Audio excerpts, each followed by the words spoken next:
We're at the slusher level of the stope. That's looking down all the way to the floor of the magazine drift down there, probably about 25 feet. We came up and did some fit out work on this landing. We removed the pirate plank that had been here, which was literally a 2x6 with some like 1x2 strips nailed to it at like a 45-degree angle. It was scary as all get out.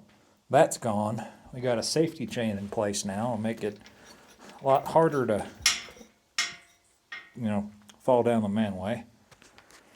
This is all a work in progress.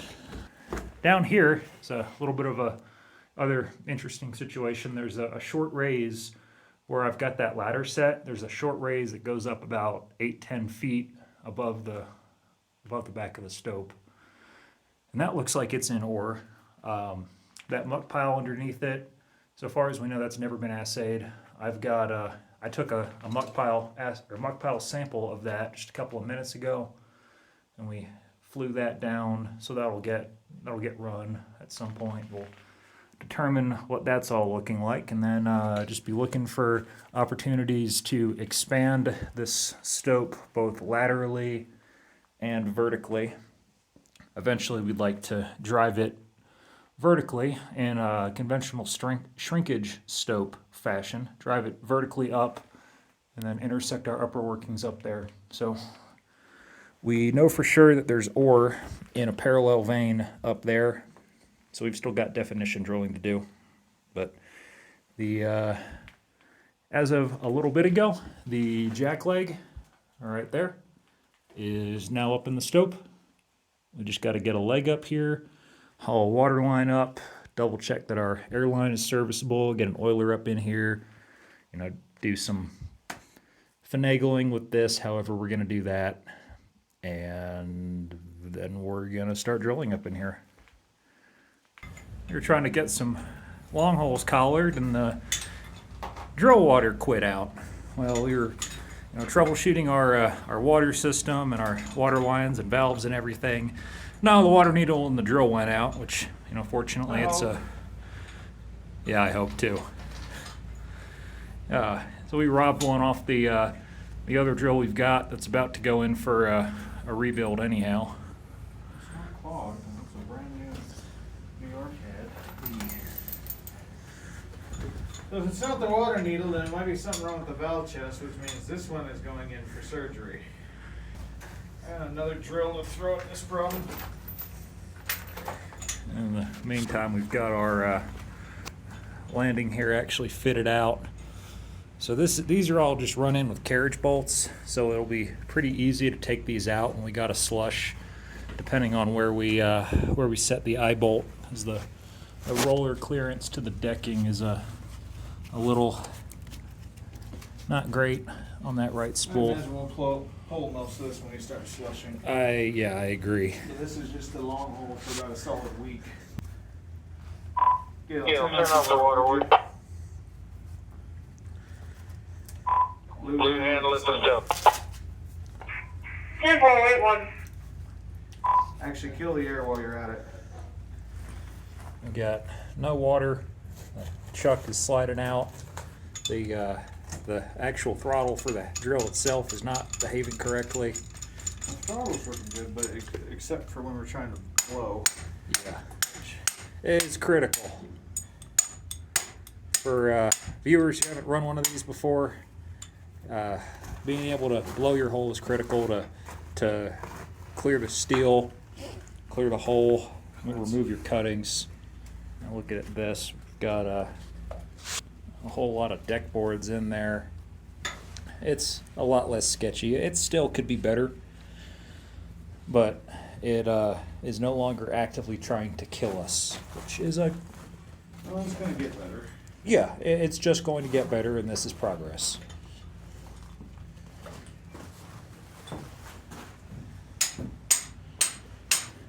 Here's looking up at our landing and station here. Old Gardner Denver slusher. Everything in this mine is either Imco or Gardner Denver. The only exception being the Young Buggy, and that was distributed by Imco. Safety chain coming down. Now after we got the old drill, or the BO drill, flown out of here, flew this one up, which is a spare. Fingers crossed it'll run better. I'm gonna walk up and turn the air compressor off. 10-4, go for it. Just made it up with the leg. There's nothing wrong with the feed leg. Just the valve chest on that tan drill was no good. Raise mining, it's fun. Flying that up here without any real mechanical advantage took both gale and I heaving on it.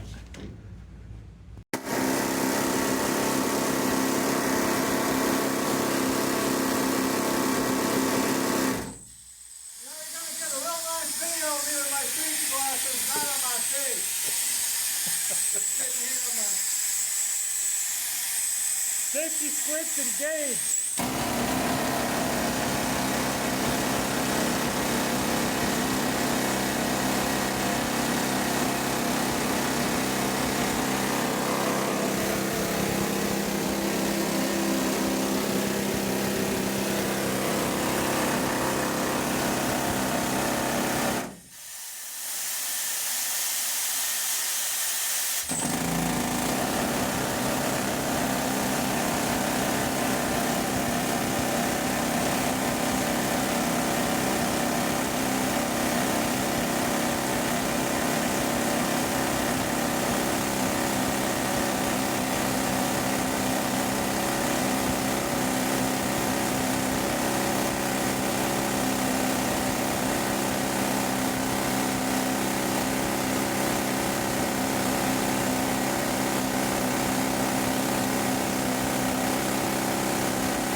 We're now 15 feet into a jackleg long hole, headed towards the breakthrough into the President Tunnel near where we put that chain gate.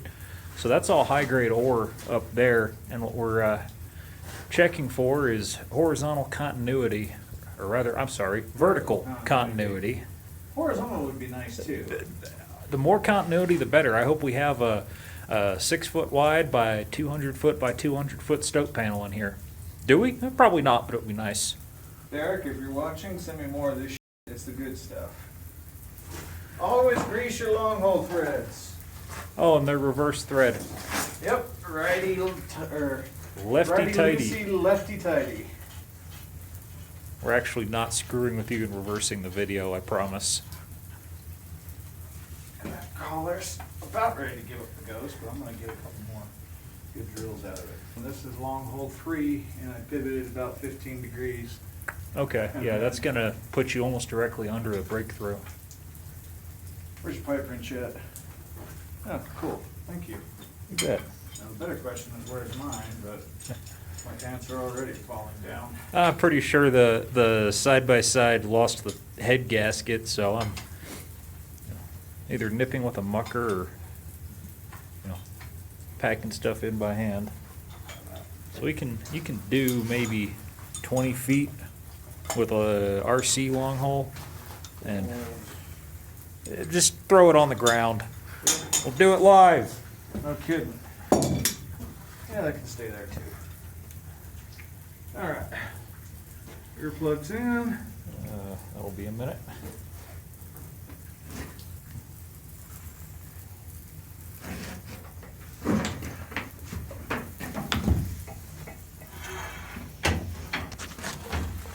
You ready for air? Give me air. Air coming on.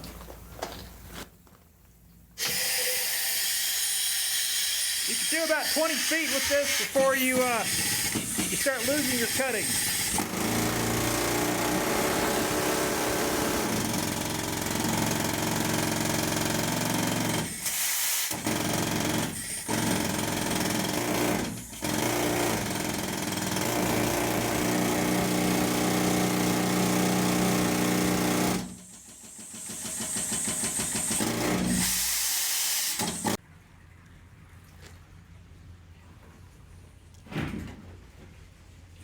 Following up, we've got ore in this direction. What'd you say that averaged? 0.17 gold and 9 ounces silver. And right now the price of gold's about 3,300 or so. Price of silver's 35, give or take. Viewers, you do the math. This is ore. So we're doing a little short slice of it here. That's about a 3x5 little baby round, just because we don't have the access to get further up. Which brings me to my next point. After we shoot this, our muck is going to land right here, give us a work surface in order to take another vertical slice, and then that will give us about a 5x7, your classic scram drift outline, and then we can start carrying along that, trying to chase the ore. For the near-term future, we're not going to slush anything down because our muck will give us a work surface. And we'll probably always want to keep about 8 feet of muck in here, and just for access purposes to that effect. There is existing staging from when the raise was driven. Looking up the raise, last guys, they started deviating out of the vein. You see they were starting to come up into the hanging wall, whereas the vein is that way. They were still partially in it. They didn't completely lose the plot. They didn't follow it as well as they could. We also have an intersecting vein or vein system right here. So that bears further examination. We'll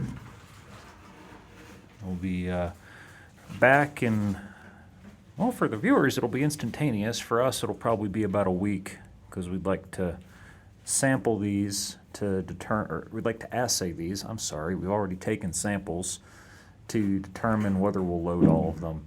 We sampled that hole 4 and that hole 5, because they're at the outer margins of the vein. And if they run, we'll load them. If they don't run, we won't load them. I'm just trying to do ore control and keep from diluting. Mine by assay. Exactly. We're going to be gophering this for a bit until we can really figure out the lay of the vein. And then once we've driven our scram drift as far as it'll go, we'll start shrink stoping it upwards, and then we'll intersect with the president workings up there, possibly. We should intersect them. That'll be fun. So the verdict on those holes we caught cuttings on is in. This ran. I believe these two did not, so we're not going to load these two. We're just going to shoot this cross section initially. So A we're lot of exploration by drift until we figure out which way the stuff's going. yeah, because we've got a slick wall here, and then So over. that vein opposite the shot is dipped an entirely different way. Yeah. This vein right here, you see how this is dipping up to the right, and that's going up to the left. We got two veins coming together. Our rule of thumb for this district is you tend to find the ore down the leg of an intersection. The intersection itself is usually sterilized. Yeah, and we're pretty much in the intersection right now, and they still got some payable ore out of here, so that's a good sign. We got all of our tools, buckets, drill steel, etc. Either here with blast matting or down on the lower drift. We just don't want to blow anything up too badly. Then, That drill steel that they were using to start that raise, it's going to get blasted out, and we don't care. oh well, It's scrap iron. we didn't pay for it. And it was scrap iron when they put it in. You know, worst comes to worst, we can just reuse it as decking. We got the world's tiniest little stope blower right here. It says it's supposed to do like 1,000 cubic feet a minute. So when I pull a Bradis up in the President Tunnel, this then becomes an upcast exhaust airway. So we're just going to try to take off. That's all going to be fresh air because it circulates down to the 130 level. Actually, there's something I'm going to do down there to increase the flow, but that's not right now. Then we'll be taking off a little bit of that upcast air, blowing it out into this dog leg, and that'll ventilate out our powder smoke. So let's go draw powder. Well, we're tied in. Our cap and fuses also tied in.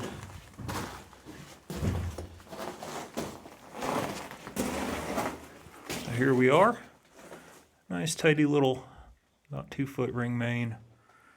So we're gonna leave most of that right side of the pattern unloaded, except that was hole 5, I believe is what we called it.